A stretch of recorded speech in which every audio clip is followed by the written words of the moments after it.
नमस्कार दोस्तों, स्वागत है हमारे YouTube चैनल में। दोस्तों, आज हम बात करेंगे रामभद्राचार्य। बचपन में चली गई थी देखने की शक्ति, 22 भाषाओं के ज्ञाता, राम मंदिर के लिए सुप्रीम कोर्ट में गवाही, 80 ग्रंथ रच दिए, जगतगुरु रामभद्राचार्य की कहानी। सुप्रीम कोर्ट भी जिनकी आभा और प्रज्ञा देखकर दंग रह गया। भारत की पहचान साधु संतों की भूमि के रूप में होती है। भारत के संतों ने विश्व में सनातन धर्म और भारतीय संस्कृति का प्रचार प्रसार करने का कार्य किया है। इसलिए समाज में ऐसे संतों को बेहद सम्मान और आदर भाव की नज़र से देखा जाता है। एक ऐसे ही महान संत हैं श्री रामभद्राचार्य जी, जो न तो देख सकते हैं, न पढ़ सकते हैं और न ही लिख सकते हैं, परंतु फिर भी वो 80 से अधिक ग्रंथों की रचना कर चुके हैं। वो अपनी रचनाओं को बोलकर लिखवाते हैं। उन्हें बहुभाषाविद भी कहा जाता है, क्योंकि उन्हें 22 भाषाओं में कुशलता प्राप्त है। आज हम आपको इस लेख में हिंदू समाज के महान संत श्री रामभद्राचार्य महाराज से जुड़ी कई रोचक बातों से अवगत। बचपन में ही चली गई थी आंखों की रोशनी। जगतगुरु रामभद्राचार्य का जन्म 14 जनवरी 1950 को उत्तर प्रदेश के जौनपुर में हुआ था।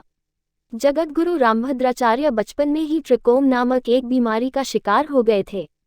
बताया जाता है कि एक महिला से उनकी आंखों में दवाई डलवाई गई थी, जिससे उनकी आंखों से खून निकलने लगा था। कई जगहों पर इलाज कराने के बावजूद उन्हें कोई लाभ नहीं मिला, जिससे उनकी आंखों की रोशनी चली गई थी। अवध भाषा में की पहली रचना।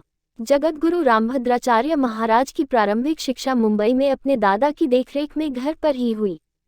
उनके पिता मुंबई में ही नौकरी करते थे।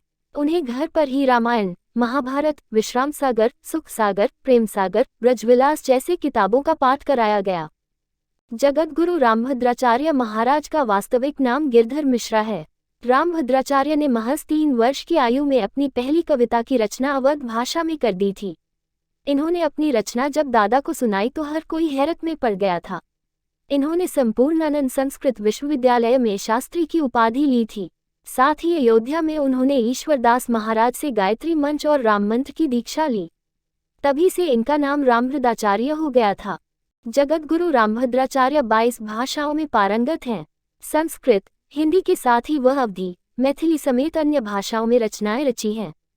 यह 80 से अधिक पुस्तकों की रचना कर चुके हैं, जिसमें 2 संस्कृत और 2 हिंदी के महाकाव्य भी शामिल हैं। इन्होंने केवल सुनकर शिक्षा हासिल की और वो बोलकर अपनी रचनाएं लिखवाते हैं। आपको बता दें कि रामभद्राचार्य महाराज को तुलसीदास पर देश के सर्वश्रेष्ठ विशेषज्ञों में गिना जाता है। उन्होंने संत तुलसीदास के नाम पर चित्रकूट में एक धार्मिक और सामाजिक सेवा संस्थान तुलसी पीठ की भी स्थापना की है। साथ ही वह उत्तर प्रदेश के चित्रकूट में विकलांग विश्वविद्यालय की स्थापना कर चुके हैं, जो कि भारत और विश्व का पहला विकलांग विश्वविद्यालय है। इस विश्वविद्यालय में केवल 4 प्रकार के विकलांग, दृष्टिबाधित, मूकबधिर, अस्थि विकलांग और मानसिक विकलांगों स्नातक और पीजी कराया जाता है।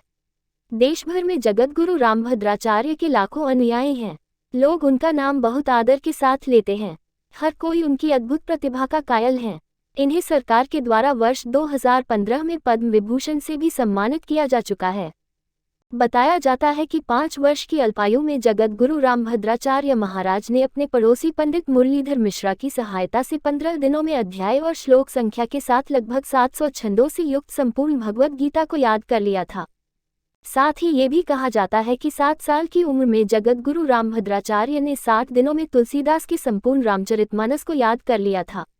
8 स्वामी रामभद्राचार्य ने बचपन में ही धार्मिक ज्ञान प्राप्त कर लिया था और 4 वर्ष की अल्पायु में ही रामभद्राचार्य महाराज कविताएं करने लगे थे और 8 वर्ष की आयु में वो भागवत कथा और रामकथा भी करने लगे। राम मंदिर मामले में दी महत्वपूर्ण गवाही। सुप्रीम कोर्ट में राम जन्मभूमि बाबरी मस्जिद केस में जगतगुरु रामभद्राचार्य महाराज की खूब चर्चा हुई थी। जगतगुरु रामभद्राचार्य महाराज श्री राम जन्मभूमि के पक्ष में वादी के तौर पर उपस्थित हुए और उन्होंने सरयू नदी के स्थान विशेष से दिशा और दूरी का बिल्कुल सटीक ब्यौरा देते हुए श्री राम जन्मभूमि की स्थिति बताई थी। जिसके बाद अदालत में जैमिनीय संहिता मंगाई गई। उसमें जगतगुरु ने जिन उदाहरणों का जिक्र किया था, उसे खोलकर देखा गया। सभी विवरण सही पाए गए। पाया गया कि जिस स्थान पर श्री राम जन्मभूमि की स्थिति बताई गई, विवादित स्थल ठीक उसी स्थान पर है, जिसका परिणाम ये हुआ कि जगतगुरु के बयान ने निर्णय का रुख मोड़ दिया। सुनवाई करने वाले जस्टिस ने भी इसे भारतीय प्रज्ञा का चमत्कार माना। सभी हैरान थे कि जो व्यक्ति देख नहीं सकते उन्हें कैसे वेदों और शास्त्रों के विशाल संसार से उदाहरण दे सकते हैं। कुछ लोगों ने इसे ईश्वरीय शक्ति बताया। बता दें कि जगतगुरु रामभद्राचार्य वर्ल्ड ह्यूमैनिटी पार्लियामेंट संयुक्त राज्य अमेरिका ने 2023 का प्राइड ऑफ सनातन विश्व प्रसिद्ध पुरस्कार से विभूषित किया है, जो सभी के लिए गौरव की बात है। जगतगुरु की आशुकवि क्षमता है, रचनात्मक कार्यों में पठन पाठन करते रहते हैं। रामभद्राचार्य को कितनी भाषाओं का ज्ञान है?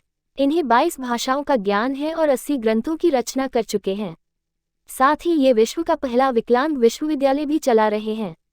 जानते हैं ऐसे ही महान संत जगतगुरु श्री रामभद्राचार्य जी के जीवन के तथ्यों के बारे में। जगतगुरु श्री रामभद्राचार्य जी महाराज जब केवल 2 माह के थे, तब उनकी आंखों की रोशनी चली गई थी। गुरु रामभद्राचार्य चित्रकूट में रहते हैं। उनका वास्तविक नाम गिरधर मिश्रा है।